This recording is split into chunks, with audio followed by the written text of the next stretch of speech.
नमस्कार, मैं राजकुमार प्रसाद। कैसे हैं आप लोग?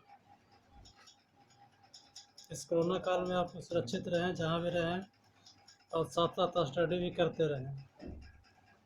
आज हम लोग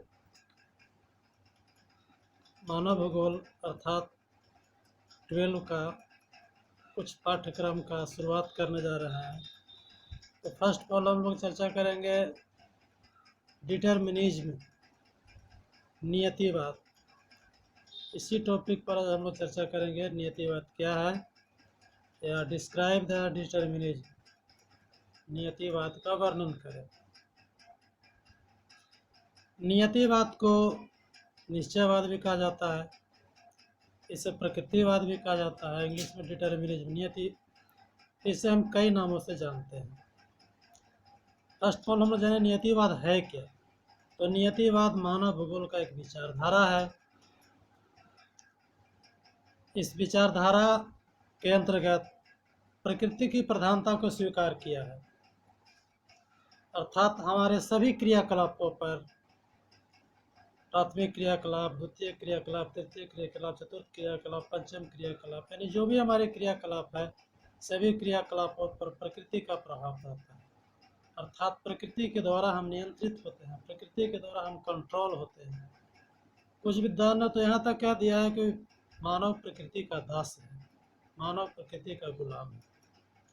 इस प्रकार इस विचारधारा में प्रकृति की प्रधानता को स्वीकार किया गया है। इस विचारधारा को मानने वाले अधिक से अधिक विद्वान जर्मन देश के हैं, इसलिए इसका स्कूल ऑफ जर्मन या थॉट ऑफ जर्मन के नाम से जाना जाता है।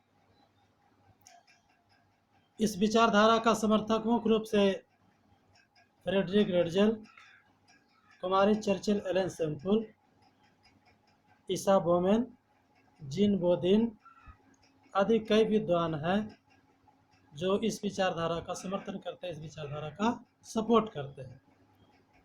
उन्होंने प्रकृतिवाद, नियतिवाद, निश्चयवाद को प्रमुख रूप से माना है। इस विचारधारा के अंतर्गत उदाहरण दिया गया है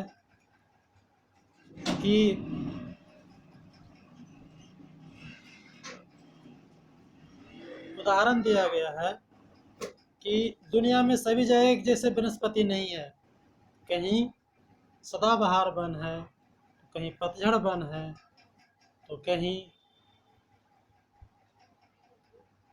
कंटीली झाड़ियाँ हैं, तो कहीं पे काई है। उसी तरह से दुनिया में सभी जगह सभी फसल नहीं उगाया जाता है। कहीं गेहूं का खेती उगाया जाता है, तो कहीं धान की खेती होती है, तो कहीं कपास की खेती है, कहीं अन्य फसलें उगाई जाती हैं। मानव भी सभी जगह एक जैसा नहीं है। कहीं के मानव लंबे लंबे होते हैं, कहीं के नाटा नाटा होते हैं, कहीं के गोरे गोरे होते हैं, कहीं के काले काले होते हैं, कहीं मंद बुद्धि वाले होते हैं, तो कहीं पे छिन्न बुद्धि वाले होते हैं, कहीं पे ब्रिलियंट होते हैं, तेज बुद्धि वाले होते हैं। इस सब का प्रभाव किस पे पड़ता है? तो प्रकृति का पड़ता है। इस प्रकार से विचारधारा के द्वारा प्रकृति की प्रधानता को स्वीकार किया गया है, प्रकृति की प्रधानता को माना है। उनका कहना है कि खास करके उत्तरी ध्रुव और दक्षिणी ध्रुव वाले जो लोग हैं वो अधिक गोरे गोरे होते हैं। किसका प्रभाव? प्रकृति के प्रभाव है। जो लोग विषुवत रेखा के आसपास वाले हैं वो अधिक काले होते हैं। तो किसका प्रभाव पड़ता है? तो प्रकृति के प्रभाव के कारण ही कहीं के लोग गोरे होते हैं, तो कहीं के लोग काले होते हैं, तो कहीं के लोग टिन्नी टिन्नी छोटा छोटा होता है, तो कहीं कहीं के लोग लंबा लंबा होते हैं, कहीं कहीं के लोग मंदबुद्धि वाले होते हैं, तो कहीं कहीं कुशाग्र बुद्धि के होते हैं, तेज बुद्धि। ये सारे क्रियाकलापों पर प्रकृति का प्रभाव पड़ता है। इसी को हम लोग नियतिवाद के अंतर्गत अध्ययन करते हैं, निश्चयवाद के अंदर अध्ययन करते हैं। इंग्लिश में इसे डिटर्मिनिज्म कहा जाता है। Thank you. नेक्स्ट हम लोग चर्चा करेंगे संभाववाद का।